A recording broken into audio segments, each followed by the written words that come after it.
Assalamualaikum warahmatullahi wabarakatuh. Waalaikumsalam warahmatullahi wabarakatuh. Bismillah, alhamdulillah, la haula wala quwwata illa billah. Batu, Bapak, sahabat sadar Allah yang di sini di tempatnya Pak Kamari maupun yang mendengarkan video ini dimanapun berada,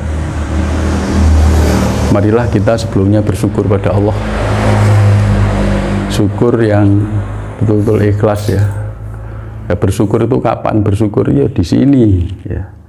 Ya saat ini bersyukur, bukan kemarin ya, bukan besok. Kita bersyukur itu saat ini, di mana ya? Di sini. Itu. Kemudian selawat serta salam semoga tetaplah terlimpahkan pada junjungan kita Nabi besar sallallahu alaihi wasallam, yang kita toladani akhlak beliau, baik akhlak zahir maupun akhlak batinnya. Pada malam hari ini ya, alhamdulillah kita bisa dipertemukan oleh Allah di majelis yang berbahagia ini. Semoga dengan adanya pertemuan ini kita bisa menyambung tali persaudaraan dan meningkatkan kesadaran kita, meningkatkan tauhid kita, meningkatkan akidah kita, meningkatkan ketakwaan kita kepada Allah Subhanahu wa taala.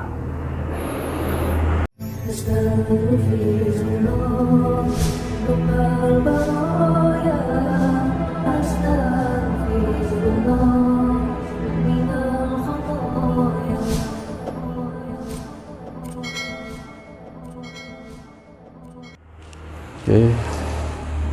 Ini bahas apa? Wadah itu pripun lho? Oh, wadah. Ya. Wadah atau orang nyebut makom ya.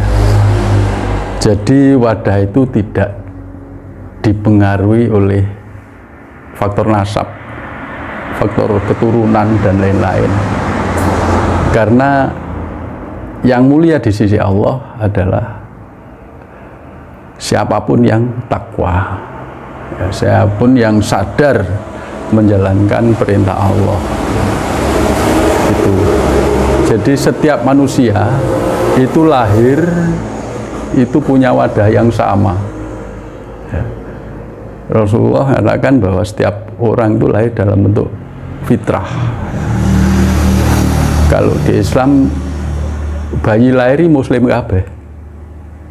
Itu kalau di Islam ya, kita katakan bayi lahir muslim kabeh. Artinya kita lahir di dunia dalam bentuk fitrah, suci ya. Mengapa suci?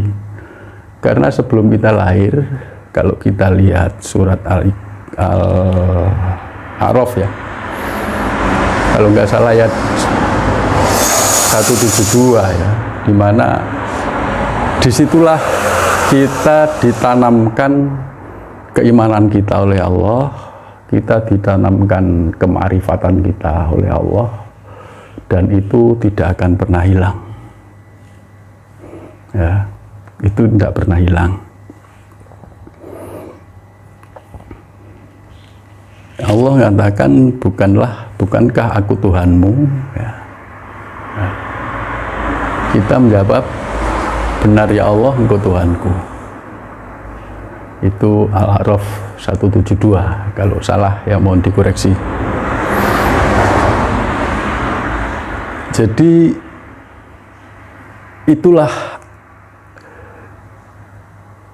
yang menunjukkan bahwa diri kita lahir itu fitrah. Yang memakrifatkan kita pada Allah, yang mengenalkan kita pada Allah, ya Allah sendiri. Jadi Allah sendiri. Kita bisa berma'rifatullah, itu ya Allah sendiri. Jadi setiap orang lahir itu punya wadah yang sama. Tinggal kita mau memperbesar wadah kita dengan belajar, berlatih tentang ketuhanan dan ajaran-ajaran perintah-perintah Tuhan atau enggak ya.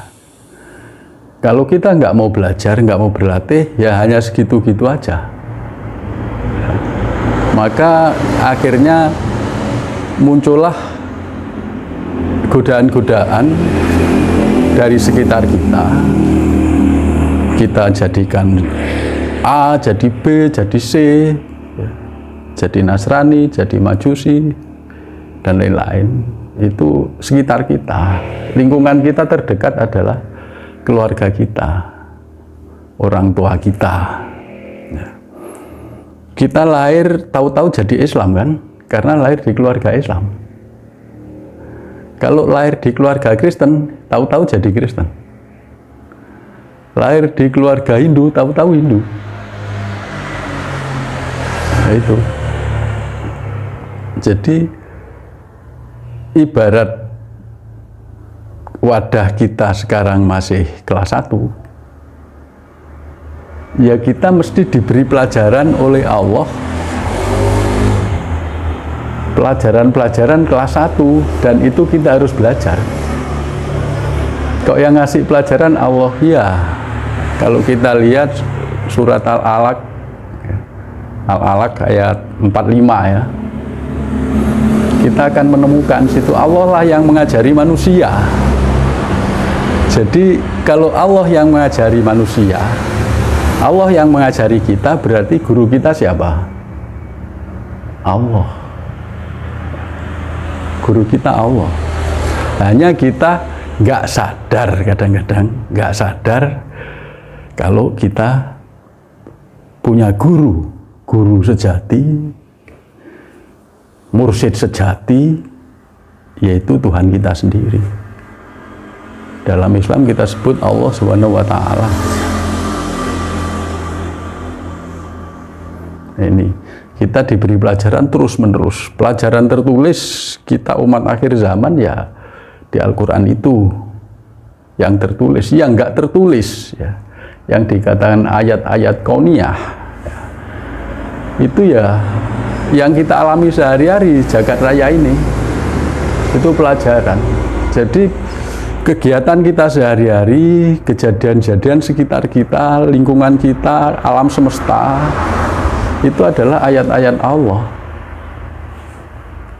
Kita belajar melalui itu. Kalau kita terus belajar dari SD sampai SMP, maka akan wadah kita akan naik, makom kita akan naik. Jadi makom SMP, ini analoginya sekolahan biar lebih gampang dicerna, ya, lebih gampang dipahami. Kalau di SMP kita belajar, kemudian kelas 1 kita naik kelas 2, maka wadah kita mulai naik lagi, mulai luas lagi. Lulus SMP, kita melanjutkan ke SMA, jangan berhenti di SMP ya. Kalau kita berhenti di SMP, oh wadah saya hanya segini, ya sudah, itu artinya kita berhenti di SMP. Kita nggak akan mampu terima pelajaran-pelajaran yang SMA gitu. Maka kita harus belajar terus SMA sampai seterusnya. Sampai kapan? Sampai mati. Itu. Ini tentang makom. Jadi kita nggak usah berpikir, waduh saya bukan keturunan kiai, saya bukan keturunan Rasulullah, saya bukan keturunan apapun. Jadi nasab-nasab itu nggak berpengaruh. Dan ma'rifatullah, sadar Allah, ya, kita sadar. Kesadaran kita terhadap Tuhan itu adalah hidayah. Ya, kita nggak bisa maksa-maksa orang lain untuk sadar, nggak bisa. Nah, Tuhan yang mana? Allah yang mana? Ya, yang perlu kita sadari. Allah yang laisa kamitslihi syai'un. Bahasa Arabnya gitu. Basa Jawane tan kena kinaya ngapa? Karena tan kena kinaya ngapa, nggak iso dipadakne, nggak iso dibayangne, nggak iso dirasakne, nggak iso di apa-apane. Awake dhewe cukup sadar. Kalau Tuhan itu tan kena kinaya ngapa. Ya kita berjalan tuh menuju yang tan kena kinaya ngapa niku. menuju yang laisa kamitslihi syai'un. Dalam Islam kita sebut Allah, dalam agama lain sebut sesuai dengan agamanya masing-masing, keyakinannya masing-masing. Itu enggak masalah, asalkan dia ke Tuhan, maka itu enggak salah. Nah, ini bedanya ihsan, ini makom ihsan kan, kita belajar menjadi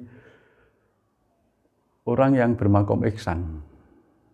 Jadi di Islam sendiri ada iman, Islam, ada iman, Islam artinya syariat, dan ada ihsan. Yang jarang dilatih oleh orang pada umumnya kan ihsan ini. Ihsan itu apa? Ihsan itu ketika Rasulullah ditanya malaikat, ihsan itu apa? Jika kita beribadah, sadarlah bahwa kita melihat Allah. Kalau tidak, maka sadarilah bahwa kita dilihat oleh Allah.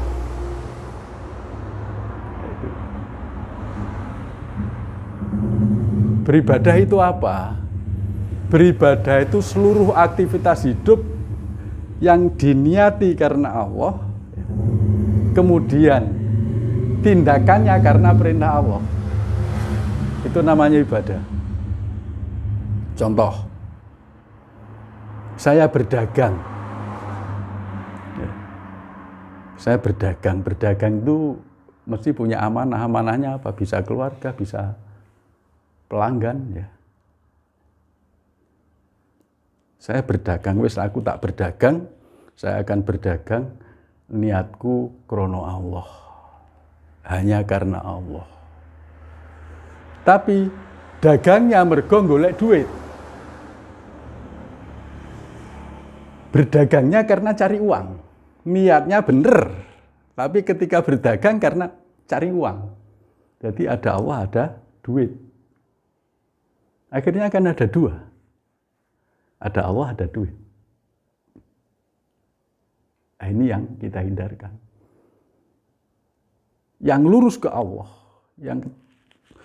yang ketauhidannya lurus, itu kalau kita niatnya karena Allah, berdagang karena perintah Allah. Tondone apa lek diperintah Allah? Pertama, kita dikasih modal, itu tondo. Yang kedua, dikasih waktu, kesempatan, tondo. Yang ketiga, kita dikasih perlengkapan untuk berdagang, itu tanda. Keempat, kita dikasih modal dan sesuatu yang diperdagangkan, tanda semua. Tanda semua. Dari tanda itulah Allah perintahkan, daganglah. Untuk siapa kita berdagang? Bisa dua. Amanahnya bisa pelanggan, atau bisa kebutuhan keluarga. Pelanggan itu ada tanda. Jadi kebutuhan masyarakat itu kan pelanggan. Itu tanda ada pelanggan. Kebutuhan keluarga. Keluarga butuh duit, butuh nafkah. Itu tanda. Jadi berdagang itu bukan cari duit. Tapi berdagang karena menjalankan perintah Allah.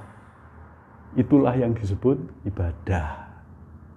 Wa ma khalaqtul jinna wal insa illa liya'budun. Tidak aku ciptakan, kata Allah, jin dan manusia kecuali untuk beribadah. Beribadah itu kita bisa benar-benar beribadah kalau kita bisa sadar Allah. Ya, sadar Allah. Kalau nggak sadar Allah, kita dagang nanti jadi sadar duit. Kita ngajar jadi sadar duit. Jadi seringkali kita terpeleset, tanda itu kita jadikan tujuan. Seringkali seperti itu. Jadi tanda kita jadikan tujuan. Untuk apa dagang? Untuk memenuhi kebutuhan keluarga. Nah, akhirnya kebutuhan keluarga itu jadi tujuan. Itu adalah tanda. Lho engko lek ora entuk dhuwit piye? Kalau kita menjalankan perintah Allah, pasti dikasih rezeki. Itu janji Allah sudah. Jadi ibadah itu bukan hanya sholat 5 waktu, hanya puasa. Sholat pun belum tentu itu ibadah. Saya sholatlah karena sungkan dengan tetangga, biar tidak dimarahi istri atau suami, biar bisa memberi contoh anak. Nah, itu berarti belum sholat, itu masih olahraga. Mengapa sholat? Diperintah Allah, selesai.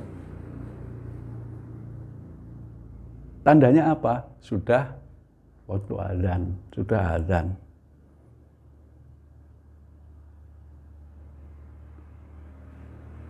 Mengapa berpuasa? Diperintah Allah, selesai. Jadi nggak usah minta apa-apa. Rezeki itu dijamin Allah kok sing goleki, kok ora percaya karo Gusti Allah. Jalankan perintah Allah. Maka kita selalu bertebaran di muka bumi, bukan untuk mencari rezeki. Bertebaran di muka bumi itu untuk menjalankan perintah Allah.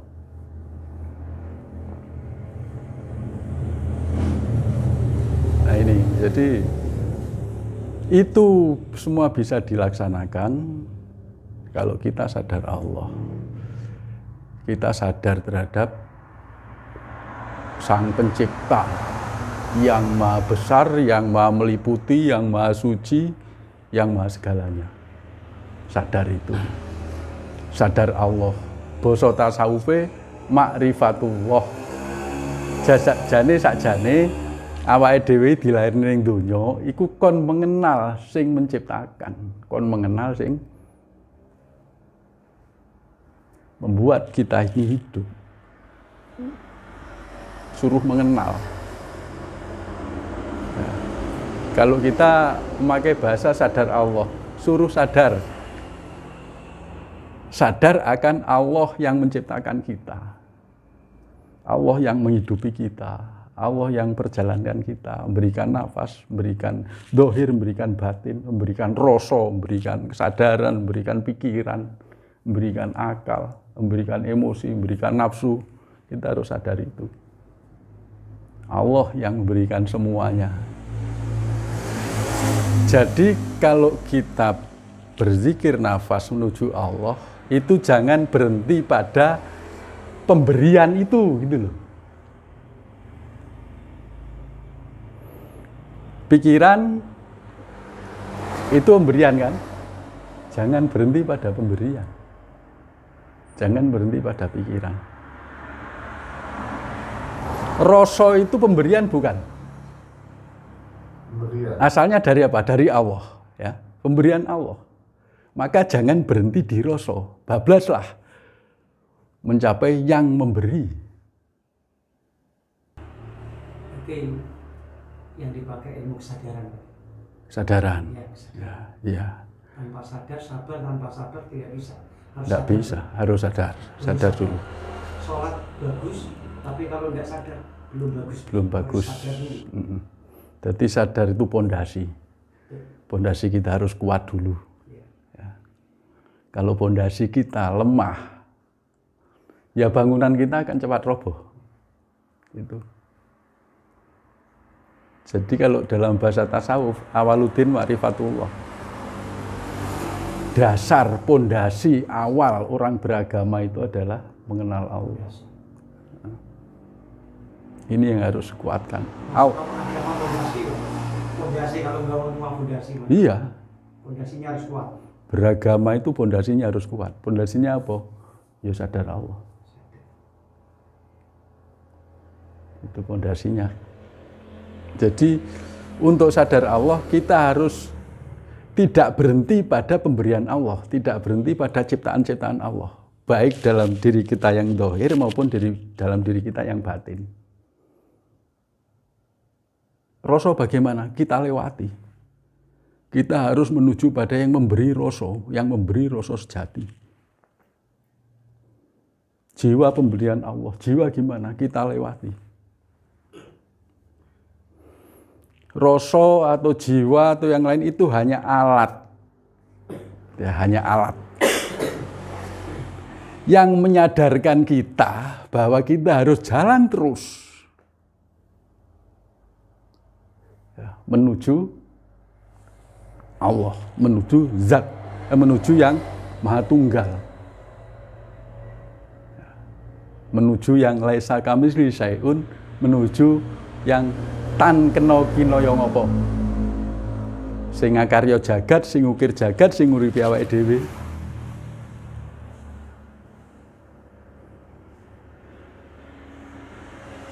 Ini baru kita nanti betul-betul mengenal Allah. Kalau kita sudah masuk dalam saya katakan zat yang laisa kamitslihi syai'un, maka kita akan sadar Allah merintahne apa wae iku mesti tandang. Gusti Allah untuk orang Islam mesti Gusti Allah merintahne salat. Karena makhluk atau ciptaan ini di sebalik ciptaan ada zatullah. Di sebalik zatullah ada Allah, ada yang maha halus. Ada yang maha halus. Itulah yang kita sebut laisa kamitslihi syai'un, yang kita sebut tan kena kinaya ngapa. Wis gak kenek di piye-piye, dipikirne ora kenek, dibayangne ora kenek, dirasakne ora kenek, di padak-padane ora kenek. Kenek mung diapakne? Disadari. Ya, kalau kita sadar akan Tuhan, kita sadar akan Allah, maka kita akan semakin tinggi tingkat kesadaran kita pada Allah, maka kita akan lebih bisa melihat kebenaran.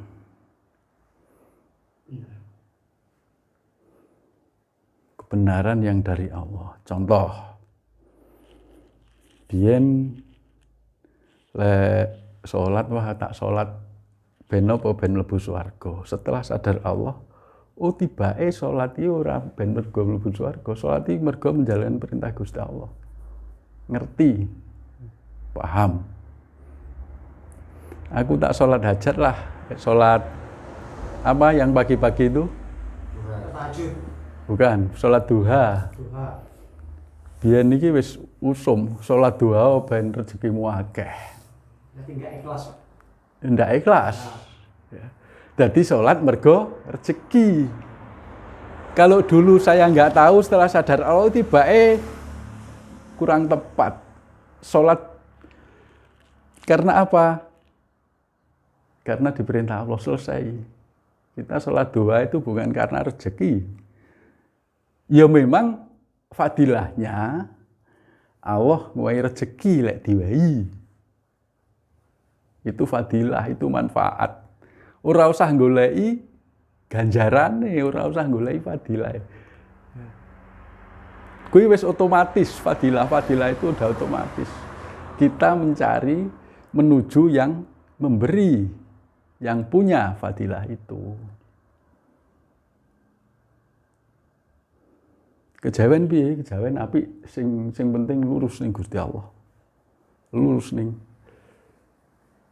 Sang yang akarnya jagat. Saya dulu juga melewati.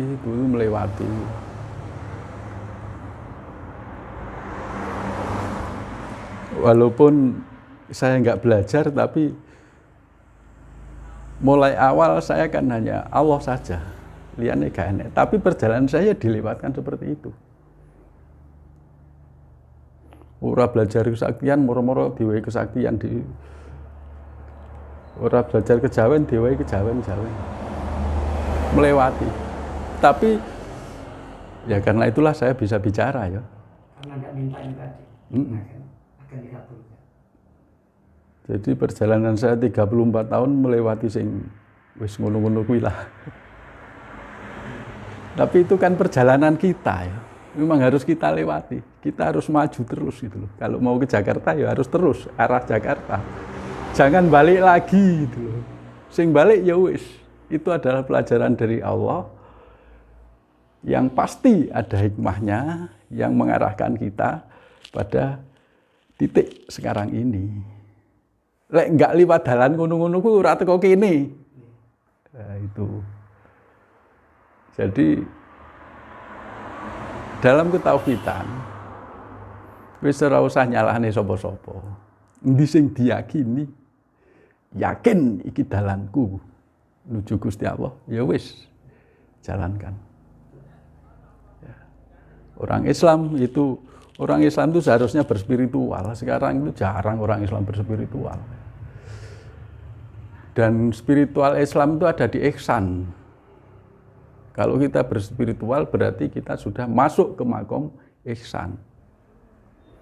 Kalau kita sudah masuk ke makom ihsan, maka ibadah kita akan jadi bagus. Wis tanpa pamrih. Gitu. Jin-jin piye? Tugasnya awake dhewe karo jin padha. Padha. Suruh bermarifat. Mengapa iblis itu dulu ketika Adam diciptakan, ya, kemudian iblis nggak mau hormat kepada Adam? Alasannya iblis bahwa Adam diciptakan dengan tanah, sedangkan iblis diciptakan dengan api, derajatnya merasa lebih tinggi. Karena apa? Iblis ngomong seperti itu. Karena iblis itu masih merasa aku ada. Iblis masih terjebak pada kewujudan ego. Itu masih melihat wujud yang sebenarnya hanya mungkinul wujud yang bisa berubah.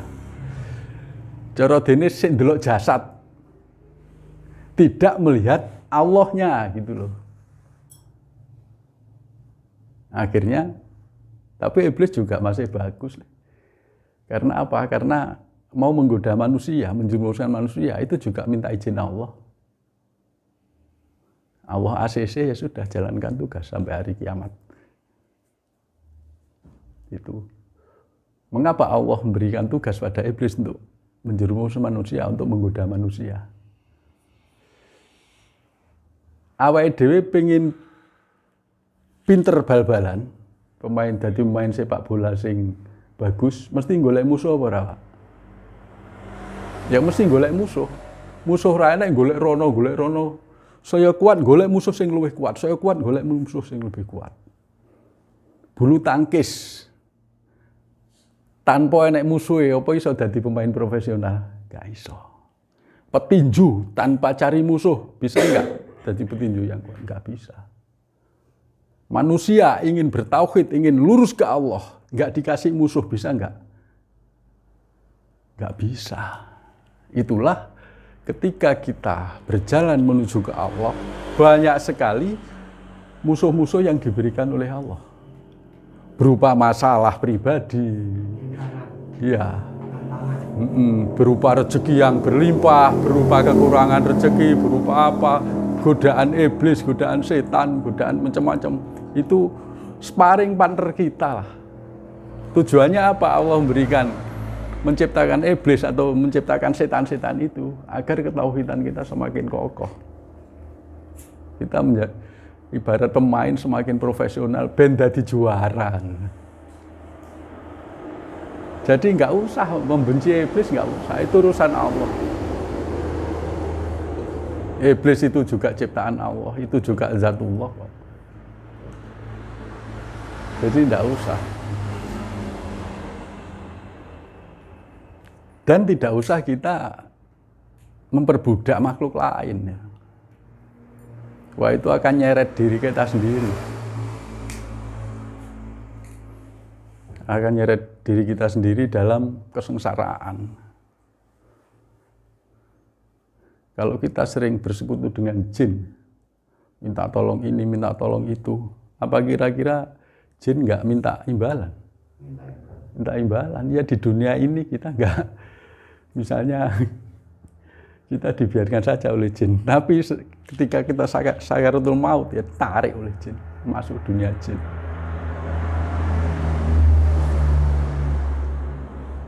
Setelah kita tersiksa. Apakah di alam barzah nggak ada iblis? Ada. Iblis kasar, iblis halus. Iya. Ya, rupa manusia. Kalau kita di alam barzah, kita hidup di dunia nggak lurus ke Tuhan kita, nggak lurus ke Allah, nggak kokoh lurus ke Allah. Di alam barzah kita akan terombang-ambing. Ada sosok yang menyerupai ini, menyerupai itu. Kita terseret masuk ke situ. Nggak jadi, kita naik ke dimensi yang lebih tinggi, kemuliaan. Kita akan sengsara atau gentayangan ya. Gitu loh. Melayang. Ya, iya. Sudah kemana nggak nentu arah. Ya, kita akan merasakan perjalanan yang sengsara. Neraka itu perjalanan yang sengsara itu loh. Jadi di dunia ini kalau kita hidup kita sengsara, itu artinya kita masuk neraka. Gitu loh. Jadi tidak usah ngenteni neraka akhirat, Pak. Biar mereka sengsara, jiwa kita harus tenang. Ya ayuhan nafsul mutmainnah. Sing diberi surga ning Gusti Allah, iku mung jiwa-jiwa sing tenang. Saiki dirasani. Lek awake dhewe iki jiwane tenang. Iku kira-kira urip enak enggak, Pak? Enak. Urip enak. Gimana agar jiwa kita tenang? Kita berjalan menuju ke yang membuat ketenangan. Sehingga ketenangan sapa Gusti Allah, ya wede ning Gusti Allah. Bukan masalah sing gawe tenang donya. Oh itu betul kata Ki Manik tadi. Duwe donya sing akeh masalah tambah gede. Makanya banyak orang-orang kaya yang matinya bunuh diri lah, yang stres lah dan lain-lain. Orang kaya-kaya tinggal dunia justru malah stres. Ketika hartanya mungkin dimakan 100 turunan nggak habis-habis. Karena apa? Bebannya semakin besar, tanggung jawabnya semakin besar, dan ingin hartanya itu terus bertambah. Jadi ketenangan bukan pada harta, bukan pada dunia. Dunia ini hijab. Maka dunia itu cover, hijab kita ke Allah. Kalau kita ingin menuju ke Allah, nafikan dunia, hilangkan dunia.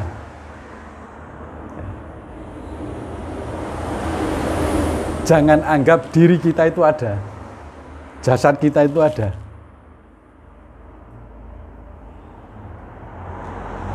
Kalau kita masih menganggap diri kita ada, jasad kita ada, ego kita, nafsu kita main, Mbak, di situ. Awake dhewe mesti kedonyan. Wis mesti kedonyan. Mesti iki tek aku, iki duitku, iki sawahku, iki bojoku, iki mobilku, semua tek aku. Sehingga ketika salah satu diambil Allah, mobil diambil Allah, stres, Pak. Soalnya apa? Rumongso aku, rumongso tek aku gitu. Merasa milikku. Padahal itu amanah dari Allah, titipan. Ketika diambil oleh Allah, berarti alhamdulillah amanah kita terhadap mobil itu sudah selesai. Kita nggak merasakan kehilangan.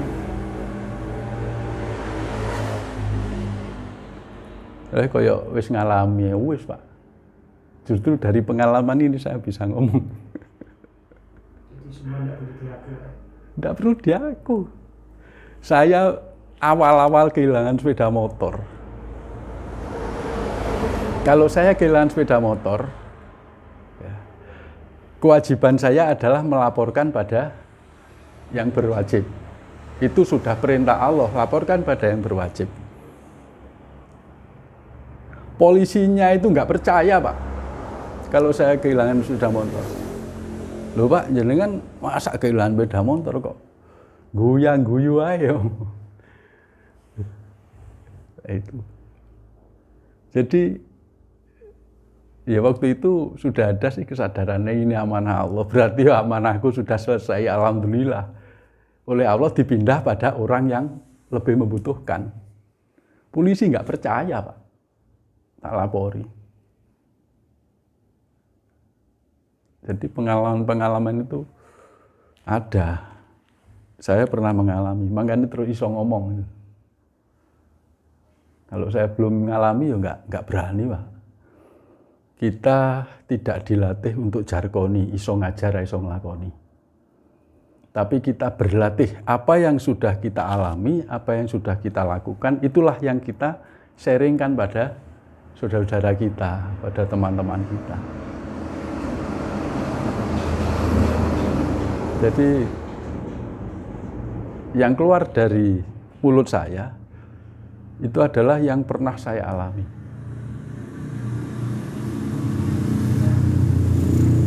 Yang pernah saya alami, yang oleh Allah diberi pemahaman. Kadang-kadang pemahaman itu muncul begitu saja oleh Allah. Kadang-kadang muncul begitu saja. Juga kadang-kadang saya belajar dari apa yang saya omongkan. Karena apa? Ketika bicara, itu pikiran saya oleh Allah di-off-kan. Di-off-kan, jadi nggak mikir gitu loh. Jadi pemahaman masuk, langsung keluar melalui mulut, masuk keluar melalui mulut, masuk keluar melalui mulut, gitu. Nah, disinilah saya juga belajar. Nah, maka di sini kita silaturahim yang kita adakan ini yang periodik ya, yang kita jadwalkan 2 minggu sekali. Tapi yang insidental ya bisa seminggu sekali, seminggu 2 kali, terserah kita ya. Wis kangen dia nyeluk-nyeluk koncone. Ayo ning omah wis sida moro. Itu pertemuan yang kita adakan secara periodik ini hanya membahas hal-hal yang hubungannya dengan ketauhidan. Untuk apa? Agar oleh Allah diberi pelajaran, agar laku kita semakin utama, agar perilaku kita semakin baik. Baik perilaku zahir maupun perilaku batin. Itu. Lek nyalahne wong iki perilaku elek atau perilaku apik, Pak? Perilaku elek. Kita enggak belajar itu. Makanya ora usah kae ngene kae ngene. Tugas kita bukan untuk menilai, padha murite iku gak berhak menilai. Gurunya kan Allah. Ya, semua orang itu murid. Ya. Padha murite iku gak duwe hak untuk menilai. Gak duwe hak untuk menyalahkan. Gak punya hak untuk apapun. Kita hanya disuruh menyaksikan, titik. Terhadap diri sendiri kita menyaksikan, terhadap lingkungan kita menyaksikan. Wis ngamati, Pak. Lek ning bahasa rada ilmiah kita itu hanya observer, ngamati.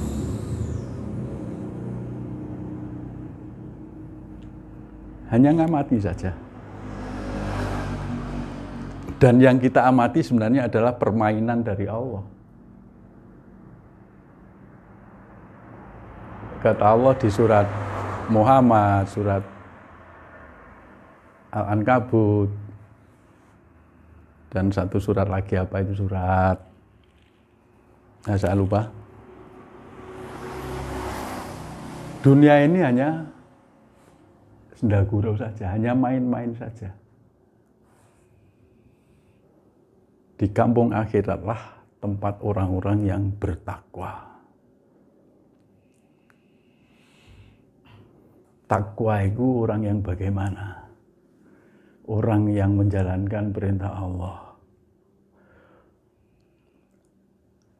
Apakah semua orang ini menjalankan perintah Allah? Pertanyaan kan gitu. Sekarang begini, kita bergerak, kalau nggak digerakkan Allah bisa nggak, Pak? Kita muncul pikiran buruk, itu kalau tidak digendaki Allah, muncul nggak pikiran itu?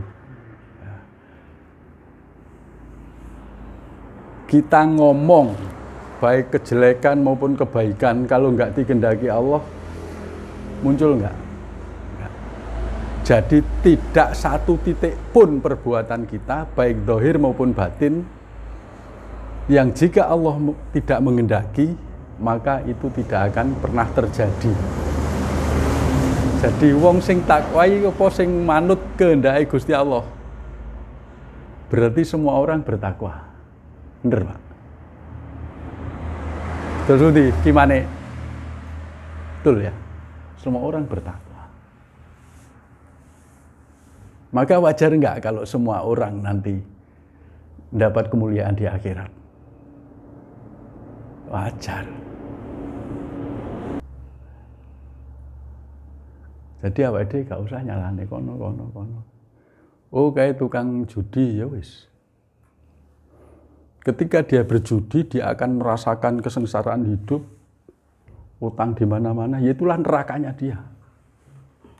Ketika minum minuman keras, akhirnya kesadarannya sudah nggak terkontrol, terus fisiknya menjadi lemah, sakit-sakitan. Ya itulah nerakanya dia. Sampai kapan? Nggak ngerti, jiwanya nggak tenang, sampai di alam barzah dia merasakan itu, Pak. Neraka. Gitu. Tapi nanti di kampung akhirat, yang namanya hidup itu hanya sandiwara. Ya, hidup itu hanya sandiwara, permainan Allah. Maka ketika di kampung akhirat, ketika sandiwara nebar, kabeh bayaran berapa? Bayaran.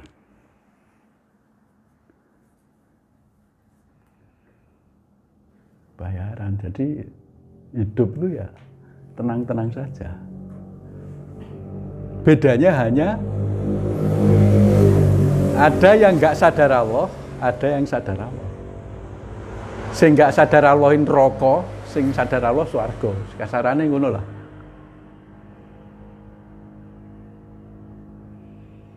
Nggak ada orang sadar Allah itu neraka, nggak ada. Karena apa? Jiwanya tenang. Nafsu-nafsunya, orang yang sadar Allah, itu nafsu-nafsunya, nafsu lawama, nafsu amaroh, nafsu, banyaklah nafsu. Setiap orang menggolongkan masing-masing ya. Nafsu-nafsu ini, ketika sadar Allah, itu akan lebur dalam nafsul mutmainnah. Akan jadi tenang. Semua nafsu akan jadi tenang. Apalagi nafsu kita jadi nafsu mutmainnah, nafs ya. Jiwa itu kan nafsu mutmainnah itu. Itu terus nggak ada keinginan, ya ada. Cuman beda antara keinginan yang sadar Allah dengan keinginan yang nggak sadar Allah. Apakah terus hubungan suami istri, wah aku sadar Allah, nafsuku hilang? Gak ngono, Pak. Bisa-bisa tambah kuat. Karena apa? Karena kita terbiasa mengaktifasi daya Allah dalam diri kita.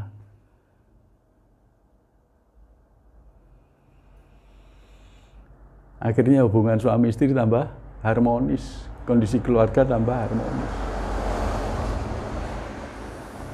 Makanya ketika kita rutin berlatih zikir nafas, kita berlatih berjalan menuju Allah, ya. Itu setiap hari, apalagi waktunya tetap, terus tempatnya tetap. maka vibrasinya, auranya akan meliputi seluruh pekarangan rumah. Daya Allahnya. Maka wajar kalau di rumah Ki Manik itu ada orang melihat rumahnya bercahaya. Orang-orang tertentu akan bisa melihat itu, Pak. Orang yang diberi ketajaman.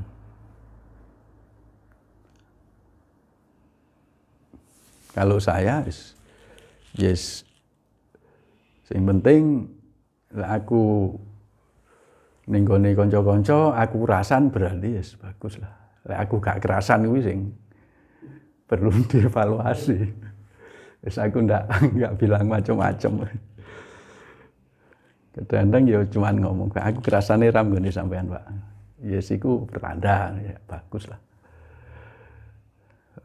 Aku gak kerasan ya berarti ya wis kita evaluasi ada apa dengan penghuni rumah ini terutama.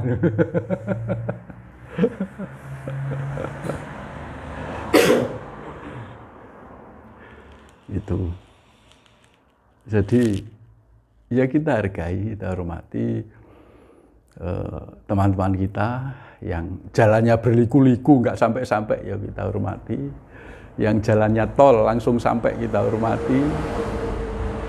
Yang macam-macam lah karena semua itu kehendak Allah. Kalau semua kehendak Allah, terus awake dhewe kan nggak berusaha. Ketika saya ngomong awake dhewe nggak berusaha, itu sudah ada di Lauh Mahfuz, Pak.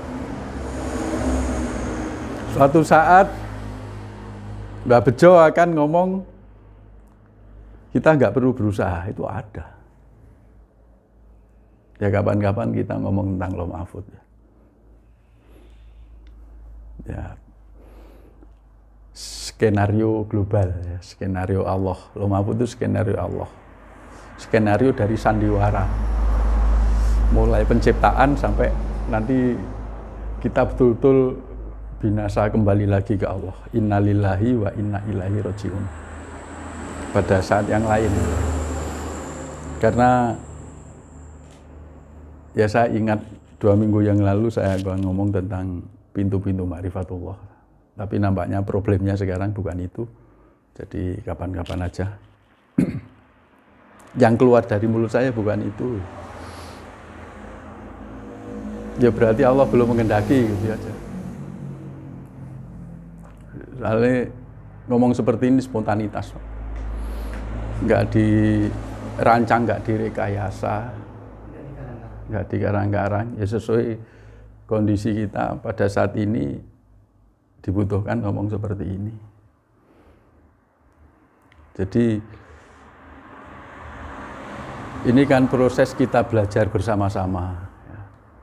Saya belajar dari jenengan semua. Banyak tadi yang saya pelajari. Juga kita saling belajar. Beras itu akan jadi beras itu kalau saling bergesekan, Pak. Saling bergesekan. Gabah, kalau kita nggak bergesekan, kita sendiri aja di rumah. Paling susi ngelamun, Pak. Lama-lama kesadarannya turun.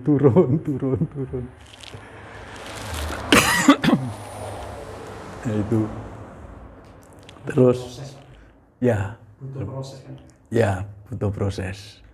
Tapi memang mungkin ya, berapa ribu tahun yang lalu ya. Artinya 1500 tahun yang lalu itu metode-metode tarekoh itu bahwa orang kalau mau bermakrifat itu harus melewati syariat, tarekoh, hakikat, makrifat gitu ya. Sehingga makrifat itu ilmu yang sangat tinggi sekali. Itu jalan yang sangat berliku dan banyak yang nggak sampai. Dan itu cara 1500 tahun yang lalu. Allah setiap waktu, setiap hari, setiap bulan, setiap tahun selalu membuka rahasianya. Rahasia Al-Quran itu dibuka secara bertahap terus.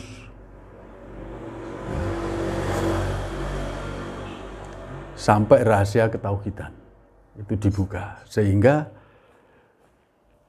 cara yang dulu dengan cara yang dibukakan oleh Allah sekarang, itu lebih cepat cara yang sekarang. Bermakrifat itu ternyata gampang. Karena apa? Karena kita sudah dima'rifatkan oleh Allah ketika kita masih di alam azali, alam sebelum kita dilahirkan. Alastu birabbikum. Bukankah aku Tuhanmu? Kata Allah, alastu birabbikum. Rob ya. Beliau menyebut Rob, bukan Allah kan? Menyebut Rob. Rob itu yang menciptakan, sing karya jagat. Kita jawab, bala syahidna.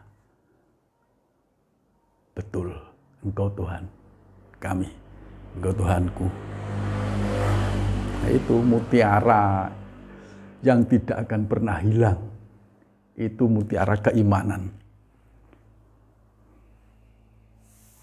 Walaupun tinggal sebesar biji sawi, nggak akan pernah hilang. Selama keimanan itu ada, ya, maka kita oleh Allah dilarang untuk dimasukkan neraka. Jadi nggak usah khawatir. Awake dhewe sampeyan swarga kabeh. Mulai saiki sampai swarga kabeh. Masih dalane liwat neraka-neraka. Lebih stres seperan rokok. Stres sih nggak sing gare stres mesti donya, Pak. Wis ra enek wong stres perkara Gusti Allah gak enek.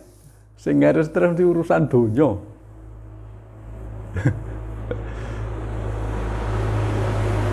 Sing gare mumet kan pikiran. Wong kakean gawe gunane pikiran akhirnya diistilahi overthinking, ya kuwi jenenge stres.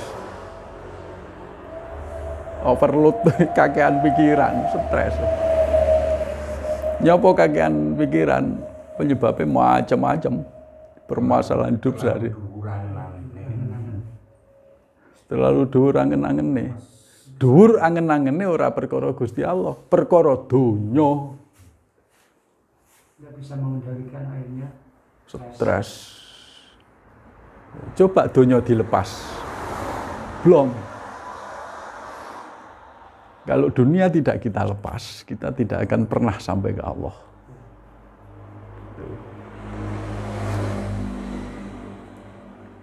Jadi awake dhewe saiki goleki punjere. Goleki titik awal. Innalillahi wa inna ilaihi raji'un. Kita semua berasal dari Allah. Yang goleki Allah. Goleki asal mula kita. Ya. Titik awal kita. Allah. Jadi bahan dasar semua ciptaan itu ya Allah itu sendiri. Itu bahan dasarnya. Padha karo nah iki lah. Contoh. Ya apa iki? Wis cuel-cuel. Ki apa iki, Pak? adon apa sedang goreng Nah itu bungkusnya gedang goreng ya. adone sedang goreng royal. Wis anggap ae paling mau bungkus bener anggap ae roti ya. sedang goreng Bungkus gedang goreng berarti wis anggap ae roti ya, roti. Jadi roti iki ciptaan. Bahannya teko apa, Pak? Tepung. Iki kan teko tepung to, Pak. Masa bungkus gedang goreng teko tepung. Lah saiki awake dhewe iso enggak? Oh iki tepung.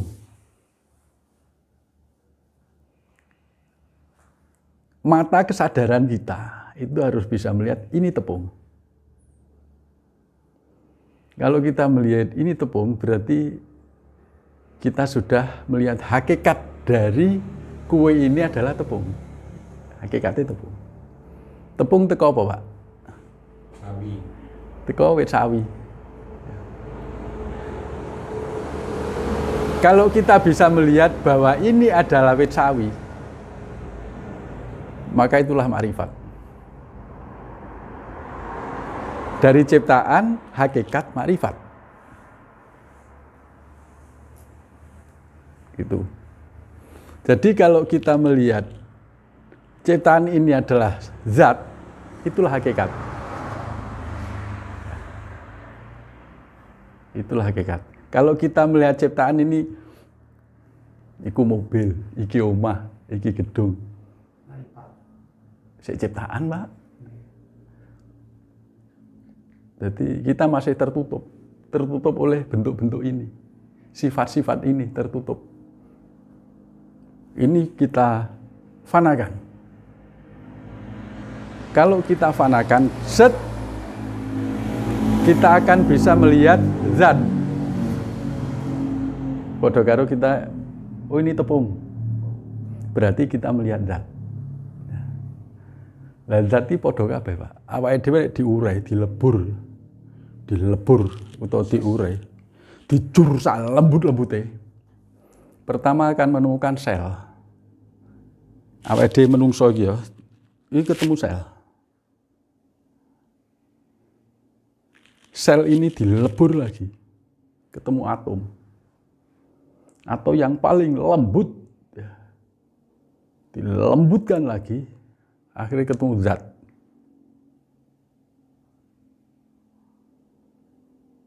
Kalau sudah ketemu zat, kita semua sama, Pak. Seperti yang disampaikan Ki Manik tadi. Kita semua sama. Jadi awake dhewe asline siji, Pak.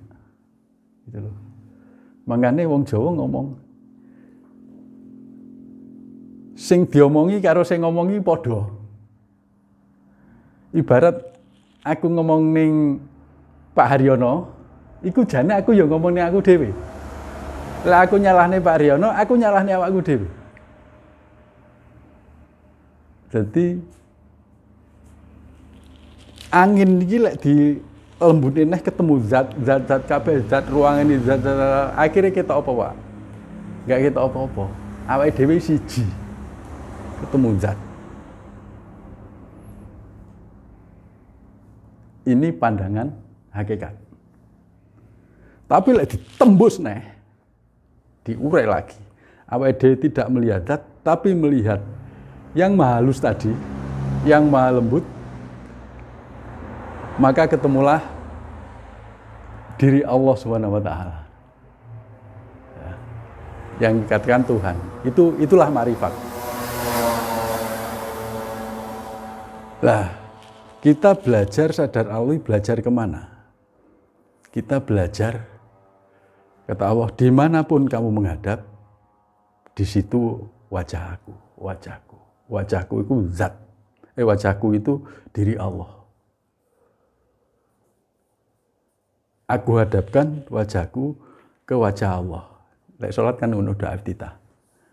Jadi kita tidak lagi melihat zat, tapi kita melihat Allah.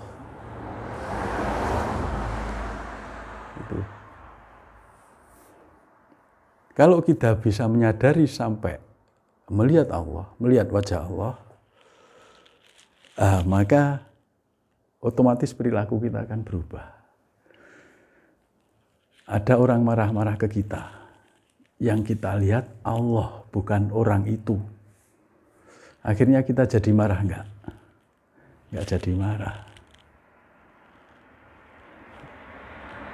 Gitu.